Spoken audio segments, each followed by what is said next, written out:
Amen. Bien-aimés frères, bien chers amis, aujourd'hui nous sommes réunis dans notre petite chapelle, dans notre petite paroisse dédiée à Sainte Clotilde, reine des Francs, égale aux apôtres, grâce à laquelle la France a reçu le baptême. La Gaule avait déjà été évangélisée dès le 1er siècle, mais après les invasions barbares, les choses s'étaient absolument compliquées. Et grâce à elle, grâce à ses prières, eh bien, le bienheureux Clovis, son époux, le roi des Francs, pour lequel nous avons également une grande vénération, a été baptisé, a reçu le baptême et a été le champion de l'Église orthodoxe à une époque où l'hérésie arienne triomphait partout. Il était le prince orthodoxe dans une région, dans un monde dans lequel même à Constantinople, il y avait énormément d'hérétiques ariens. Quel est le rapport entre la fête d'aujourd'hui et Sainte Clotilde? C'est que Sainte Clotilde, on le voit, dans sa vie, avait une vénération extrême pour Saint Martin. Et aujourd'hui, 11 novembre du calendrier ecclésiastique, nous commémorons Saint Martin, le miséricordieux, qui est sans doute le saint le plus vénéré de toute la France. Ça a été pendant très longtemps, Martin, le prénom en France le plus donné, et c'est toujours le toponyme qui est le plus répandu. Énormément de villages, de lieux-dits en France, à travers toute la France, s'appelle Saint-Martin. Saint-Martin, on le voit ici, sur deux icônes, à deux moments différents de sa vie. De parents païens, il est devenu soldat à l'âge de 15 ans seulement. Et pour autant, il était déjà catéchumène. Il avait eu la chance, en Pannonie, d'où il venait, l'actuelle Hongrie, de rencontrer, d'être dans un milieu où il y avait autour de lui des chrétiens. Et bien que ses parents fussent païens, il a été attiré par le Seigneur, par la prédication de ces chrétiens qu'il connaissait. Et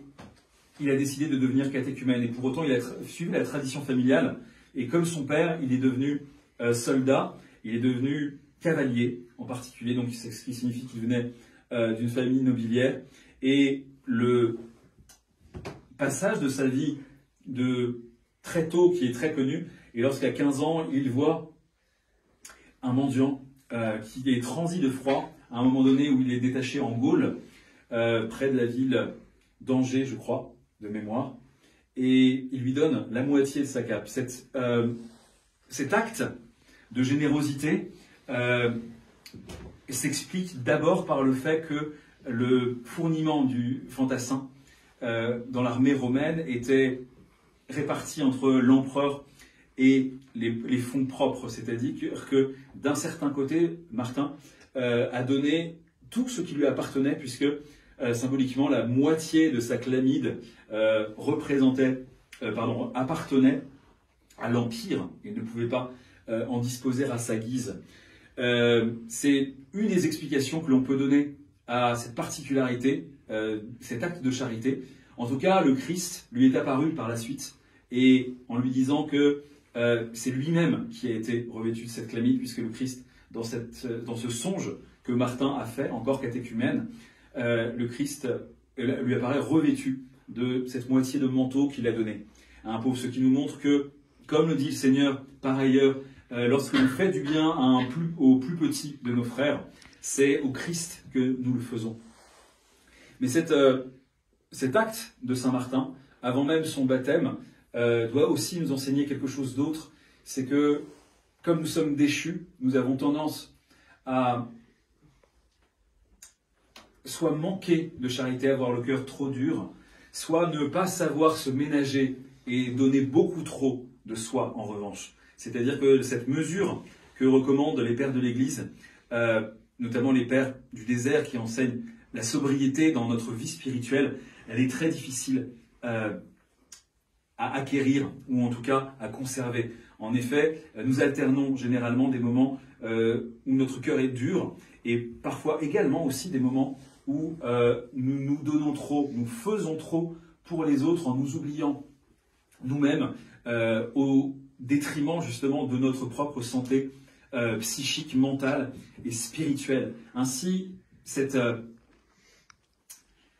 le fait que Saint Martin ait gardé une partie du manteau pour lui, allégoriquement, nous enseigne cette prudence qu'il faut avoir lorsque l'on essaie de faire du bien aux autres. Certes, il est bon de nourrir les pauvres, il est bon d'aider autrui, et pour autant, il ne faut pas s'oublier, il ne faut pas soi-même se retrouver dans une situation où nous serions en train d'être transis de froid, dans une situation dans laquelle nous serions nous-mêmes en danger sous prétexte d'une charité qui serait désordonnée et qui nous ferait effectivement renoncer à notre propre bien-être, non pas que nous cherchions le bien-être à tout prix, mais parce que nous avons aussi des devoirs vis-à-vis de nous-mêmes, vis-à-vis de notre famille, et voilà, on ne va pas dépouiller ses propres enfants pour nourrir la planète entière, par exemple. Donc, je pense qu'il y a cet enseignement également qu'on peut avoir dans la vie de Saint Martin. Plus tard devenu évêque, il a été ordonné prêtre, diacre et prêtre par Saint Hilaire de Poitiers, un très grand père de l'Église également, un des très grands patrons aussi de la France orthodoxe, qui a énormément écrit contre l'hérésie arienne en particulier. Eh bien, Saint Martin de Tours a fondé l'un des premiers grands monastères qu'il y a eu en France, et où il est enterré, où il y a encore aujourd'hui des pèlerinages, ses reliques, Dieu merci, ont été conservées, et ça fait partie des grands pèlerinages que l'on peut faire en France pour demander au saint son intercession. Il a continué d'être missionnaire, il a continué à vivre une vie de moine, bien qu'il fût évêque, et il avait, Saint Martin, un zèle énorme pour la vérité, et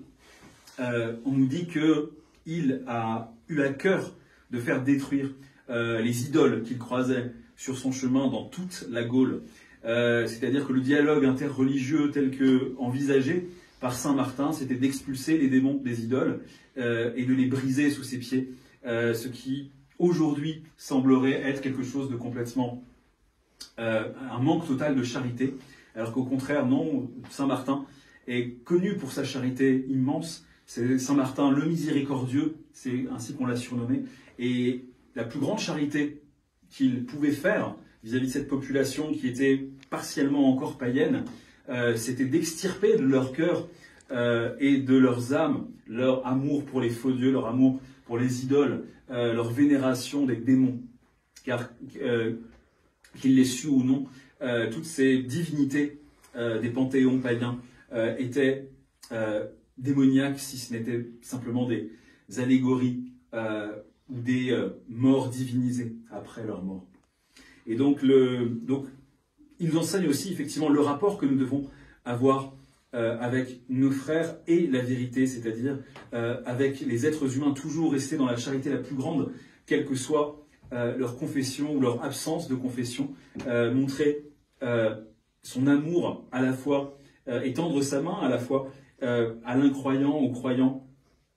à toutes sortes d'hérétiques. Il n'y a pas de raison de faire de différence, il faut montrer de la charité envers tous, et pour autant, il ne faut pas dévier de la position droite en ce qui concerne notre foi, c'est-à-dire ne pas participer à des faux cultes, ne pas admettre les faux cultes, et lutter de toutes ses forces pour justement que tous deviennent chrétiens, tous renoncent à leurs erreurs et embrassent la véritable foi. Car le Christ veut que tous les hommes soient sauvés, et s'il veut sauver tous les hommes, c'est dans cette Église qu'il nous a donné. Nous avons entendu tout à l'heure la parabole du bon Samaritain. Et vous le savez, l'auberge dans laquelle le bon Samaritain, le Christ, installe l'homme qui a été attaqué par les brigands, c'est-à-dire l'humanité qui a été tentée et qui a été attaquée par le diable et qui est en train de gémir sur le bord de la route vers le ciel, parce que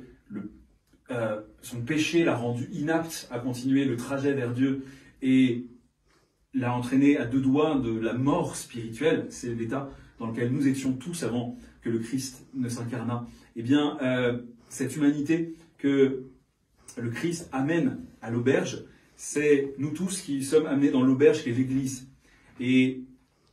l'huile et le vin qui sont utilisés pour nous sauver sont la figure de tous les sacrements que nous recevons en elle. Et sans ces sacrements que nous donne l'Église, sans ces aubergistes plus ou moins doués que sont les évêques, les prêtres, les diacres, les membres du clergé, eh bien, il n'y a pas de salut possible pour l'âme humaine. Et c'est la raison pour laquelle le voyageur, le bon samaritain dans la parabole,